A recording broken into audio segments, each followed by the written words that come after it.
मध्य प्रदेश के हजारों हितग्राहियों को संबल योजना के अंतर्गत सामूहिक रूप से अनुग्रह राशि का ट्रांसफर आज माननीय मुख्यमंत्री जी ने भोपाल से किया है। साथियों, आज उन परिवारों की माताएं बहनें यहां पर एकत्रित हुई हैं जिनके परिवार का मुखिया मध्य प्रदेश की शिवराज की सरकार को इसीलिए गरीब आदमी याद करता है कि ये सरकार गरीब की चिंता करती है। जिस तरह परिवार का कोई सदस्य कमाता धमाता नहीं हो, शारीरिक रूप से असमर्थ हो, पैसे देने की उसके पास व्यवस्था नहीं हो, तो परिवार का जो मुखिया होता है वो संकट के समय उस सदस्य की मदद करता है। और इसीलिए रामचरितमानस में आया है, मुखिया मुख सो चाहिए खान पान को एक, पाले पोसे सकल अंग तुलसी सहित विवेक। ये योजना जब माननीय मुख्यमंत्री जी ने 2018 में बनाई थी, हम जैसे कई विधायक उनके पास कागज लेके जाते थे और ये कहते थे कि साहब इसे कुछ 5, 10, 20, 25 हजार रुपए की सहायता कर दो। इसका पति ठेला चलाता था और उसकी हार्ट अटैक से मृत्यु हो गई। कोई व्यक्ति होता था जिसकी कैंसर से मौत हो जाती थी, दुर्घटना में मौत हो जाती थी, वाहन दुर्घटनाओं में अज्ञात वाहन मार के चले जाते थे, ना कोई सबूत मिलता था, ना कोई क्लेम मिलता था। गंभीर बीमारी होने पर असमय मृत्यु हो जाती थी, परिवार बर्बाद हो जाता था। तो हम सब विधायक कहते थे कि माननीय मुख्यमंत्री जी, आप जब इतना सब लोगों के लिए कर रहे हो तो एक काम कुछ ऐसा अवश्य करिए जिसके कारण गरीब परिवार को उस मुखिया की मृत्यु के बाद मदद मिले। माननीय मुख्यमंत्री जी बेहद संवेदनशील हैं और उनकी संवेदनशीलता से ही ये संबल योजना उपज के आई।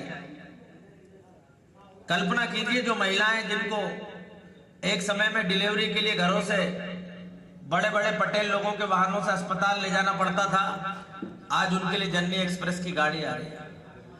पहली और दूसरी डिलीवरी पर 16,000 रुपए की राशि अगर कोई राज्य दे रहा है तो मध्य प्रदेश दे रहा है।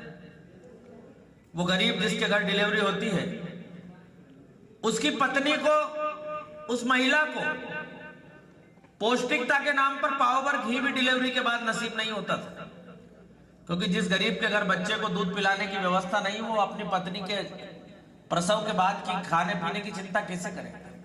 कल्पना कीजिए, जब किसी के घर मुखिया की मृत्यु हो जाए, कई परिवारों के पास तो अंतिम संस्कार के लिए लकड़ी तक के पैसे नहीं होते। निश्चित ही परिवार में रिश्तेदार, भाई बहन, ससुराल के सब लोग आते हैं, मामा आते हैं, बुआ आती है। 12-13 दिन उसकी महिला की हिम्मत और उसके बच्चों की चिंता सब लोग करते हैं, लेकिन 12 दिन बाद इतने बड़े संसार में वो महिला और उसका परिवार अकेला भटकता है।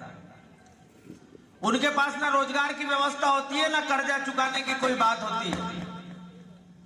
दोनों समय की रोटी की व्यवस्था करने वाला आदमी अगर किसी के घर से चला जाए तो आप सब लोग कल्पना कर सकते हैं उसके परिवार पर क्या बीतती है।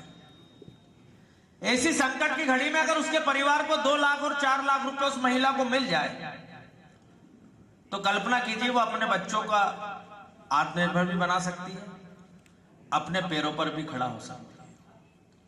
जब दुख के समय में सगे संबंधी रिश्तेदार साथ छोड़ जाते हैं, उस समय मध्य प्रदेश की शिवराज की सरकार ऐसे परिवार के साथ खड़ी होती है और उनकी 2 लाख और 4 लाख रुपए से आर्थिक मदद करती है। जिसको कोई उठाने वाला नहीं हो, जिसका अंतिम संस्कार कोई कराने वाला नहीं हो, उसको 5,000 की व्यवस्था शिवराज जी की सरकार करती है। और वास्तव में शिवराज जी को अभी हम सब सुन रहे थे, समाज में बिखराव करने का काम बहुत सारे लोग करते हैं, लेकिन समाज में संतुलन तभी स्थापित रह सकता है जब जिसको जो चाहिए वो मिल जाए। गरीब को मध्य प्रदेश की सरकार रोटी दे रही है, मकान दे रही है, गैस कनेक्शन दे रही है, इलाज दे रही है, और उसके बेटा बेटी पढ़ लिख के डॉक्टर इंजीनियर बनना चाहते हैं तो उसकी फीस भी मध्य प्रदेश की सरकार भर रही है। इस योजना में पैसा सर्कुलेट नहीं हुआ। मेरे पास प्रतिदिन जिस गांव में जाता था, कोई ना कोई आकर खड़ा हो जाता था कि भैया संबल के पैसे नहीं मिल रहे, क्योंकि कमलनाथ की सरकार ने संबल की योजना पर जांच बिठा दी थी। ये कहा था कि इसमें अपात्र लोगों का चयन हो गया, भी एक व्यक्ति की मृत्यु हो गई थी, तब 2 लाख रुपए हमने उसके परिवार को दिलाए थे। और उस महिला के पेट में, वो गर्भवती थी महिला, और वो गर्भवती महिला जब मेरे पास कन्नौज आई, तब मुझे भी देखकर मेरे मन में एक बार इतनी पीड़ा हुई कि जिसका पति चला गया, जिसके पेट में देश का भविष्य है, उसको इस तकलीफ की घड़ी में कितना कष्ट हो रहा होगा। लेकिन हमने उसको 2 लाख रुपए का चेक दिलाया। वो बाद में जब वो महिला से मैं मिला, तब उसने इस बात का विश्वास व्यक्त किया कि सरकार ने मेरी बहुत बड़ी मदद की, और ये मदद ही जनप्रतिनिधियों को लोगों की नजर में एक अच्छा जनप्रतिनिधि साबित करती है। सरकार इतनी व्यवस्था कर रही है, लेकिन उन व्यवस्थाओं को दिलाने के लिए कितने लोग काम करते हैं। हमारे भाई राजा तिवारी जी यहाँ बैठे, एक बाबा हमारे पास परसों नरसों के दिन आए थे, जिनके जमीन के नामांतरण का कुछ थोड़ा सा काम था। एसडीएम साहब ने कहा कि आपका काम हो जाएगा। आज मुझे जानकारी मिली कि उनका काम हो गया। इतने बुजुर्ग आदमी का काम यदि हो जाए, इतनी कमजोर महिलाओं को अगर सरकार की सुविधाएं मिल जाए, किसी गरीब का आयुष्मान भारत योजना में 5 लाख रुपए तक का निःशुल्क इलाज हो जाए, तो नरेंद्र मोदी जी इस भारत को जितनी जल्दी ताकतवर बनाना चाहते हैं, विश्व गुरु बनाना चाहते हैं, उतनी देर बिल्कुल नहीं लगेगी। माननीय मुख्यमंत्री जी जिस मध्य प्रदेश को स्वर्णिम मध्य प्रदेश बनाना चाहते हैं, उसे स्वर्णिम बनाने में हमको बिल्कुल देर नहीं लगेगी। शर्त यह है कि आप सब लोग इस काम में अपनी सहभागिता प्रदान करें।